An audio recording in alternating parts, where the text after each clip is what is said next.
इनको आप बता दें, इनका चक्कर ना लगे। चलिए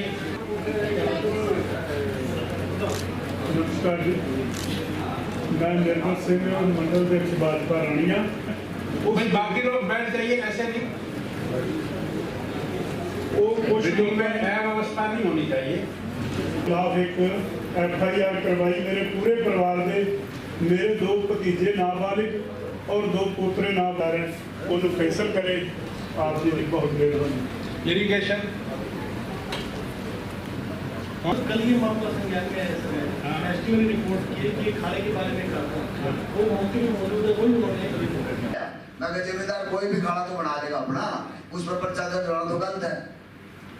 ये हमें ये रिपोर्ट दे दें, एक्शन साहब को। जो बातें इनकी सुनी है उससे लग रहा है कि वो गलत रिपोर्ट पहले थे। एक छोटी दोबारा से हम सर उस पर रिपोर्ट ले रहे हैं। मंत्री जी, एक चीज़ है, मैक्सिमम कंप्लेंट रानिया विधानसभा से है और पुलिस की कंप्लेंट्स हैं।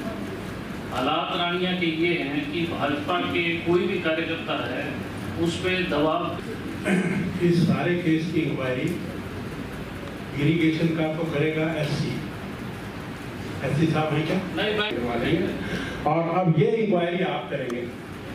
सर मेरी एक रिक्वेस्ट है सर, जो मेरे से पहले सहमत नहीं है तो मेरे आदरणीय मंत्री जी, आपका स्वागत है। और आपने जिस ढंग से आज लोगों के ग्रीवेंसेस सुने, तो पिछले 5 दिन से उस ट्रेन का लेवल नीचे हो गया और हमने काफ़ी 43 इलेक्ट्रिक पंप और डीजल पंप हमने प्रोवाइड कर दिए नाम है वो आपका सर। शुक्रगुजारी सर।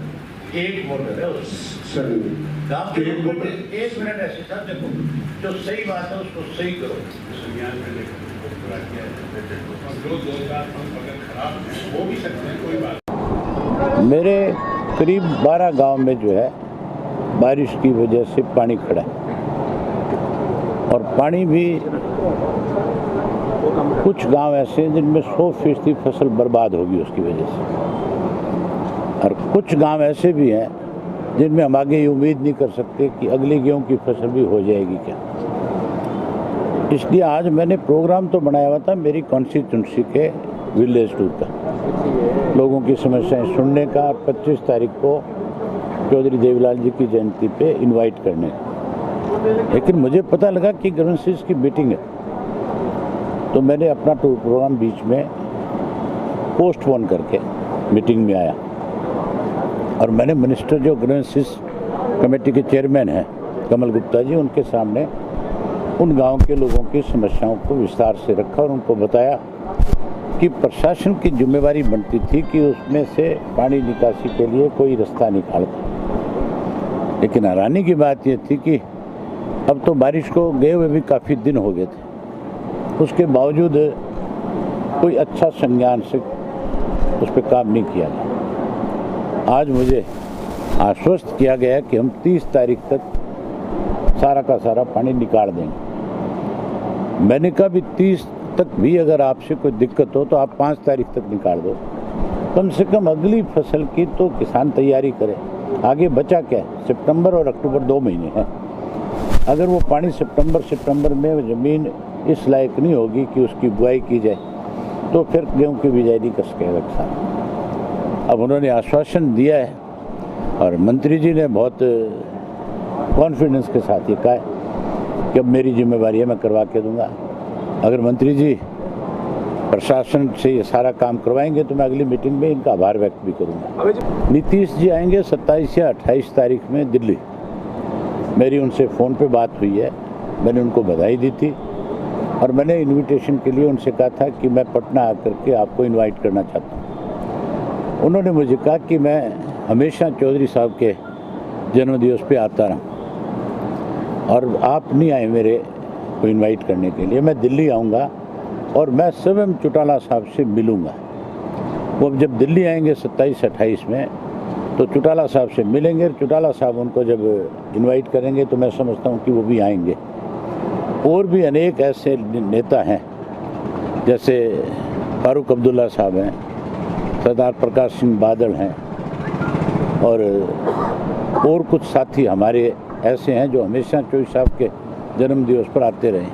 अब की बार कुछ और नए लोगों को भी हम इनवाइट करेंगे, ताकि जिस थर्ड फ्रंट की बात चौधरी ओम प्रकाश चौटाला ने आज से 1 वर्ष पहले करी थी, उस थर्ड फ्रंट की मुहिम को और आगे बढ़ाया जा सके। मुझे विश्वास है कि थर्ड फ्रंट का रास्ता खुलेगा। ऐसा है, मुझे खैर इतनी केस की जानकारी नहीं है, लेकिन अगर कोई इशू 2 स्टेट का आ जाए तो उसकी जांच सीबीआई से होनी चाहिए। स्टेट पुलिस में फिर कहीं ना कहीं आपस में कोई तनाव हो सकता है। वो सेंट्रल एजेंसी है, हमेशा एक परंपरा रही है, जब भी किसी 2 स्टेट की पुलिस का मामला आकर के खड़ा होता है तो फिर उसको जांच के लिए तीसरी एजेंसी को सौंप देना चाहिए। उनके परिवार के लोगों की तरफ से मांग आ रही है कि सीबीआई से जांच होनी चाहिए। सीबीआई से जांच कराने में परहेज क्या है, किस चीज़ का डर है, क्यों नहीं करवा रहे? भाजपा की नेत्री है, अगर वो किसी दूसरे पार्टी की होती और कोई सीबीआई की जांच करता फिर तो मेरी ख्याल भाजपा वाले 1 मिनट नहीं लगाते, फिर तो 1 मिनट में जांच सीबीआई को सौंप देते और पता नहीं उस पार्टी के लोगों के ऊपर किस तरह के आरोप लगा देते हैं। इनकी अपनी पार्टी की लीडर थी, अपनी पार्टी की सीनियर नेताओं में आती थी, लंबे समय से संगठन में काम कर रही थी। जब उसके परिवार के लोग अब तक उस लड़की का पोस्टमार्टम नहीं होने दे रहे, अब तक इस बात पे अड़े हुए हैं कि पहले उसके पीए को अरेस्ट किया जाए, अब तक उसको पीए को अरेस्ट नहीं किया। उसका ये भी सोशल मीडिया पे चल रहा है कि उसके घर से कंप्यूटर चोरी हो गया। अब उस कंप्यूटर में क्या चीज़ें थी, कई चीज़ें हैं जो मतलब कहीं ना कहीं शक की तरफ जा रही है। इसलिए बीजेपी के नेताओं को बिना देरी किए बिना इसकी जांच सीबीआई को सौंपनी चाहिए, तो ताकि लोगों को ये लगे कि ये लोग निष्पक्ष हैं। आप देख नहीं रहे थे कि जो सरकार का हिस्सा है वो सबसे ज़्यादा दुखी हैं। किस तरह से वो लोग थानों में अपना दखल करना चाहते हैं। आज की बात है कि जो ग्रीवेंसेस कमेटी की मीटिंग है, जो बीजेपी से जुड़े हुए, उन्होंने स्वायत्त थानों के कोई जिक्र किया, मतलब ये थाने पे कब्जा करना चाहते हैं। ये पुलिस को भी निष्पक्ष काम नहीं करने देना चाहते। आज ग्रीवेंसेस की मीटिंग में आपको उनकी पीड़ा नजर नहीं आ रही थी? कैसे अधिकारी जो है कोई ठीक काम कर रहा है उसको भी किस तरह से यहाँ प्रताड़ित करने की कोशिश की जा रही है। हर काम के अंदर मतलब ये राजनीति करना चाहते हैं। मैं गुप्ता जी को इस बात के लिए बधाई देता हूँ कि आज उन्होंने इस मीटिंग में बहुत सख्ती के साथ एक बात कही कि मैं किसी भी अपनी पार्टी के या ग्रीवेंसेस कमेटी के मेंबर को किसी अधिकारी के साथ उलझने नहीं दूंगा। वो अपनी बात कहे, वो उसकी बात को भी सुने, फैसला मैंने करना है।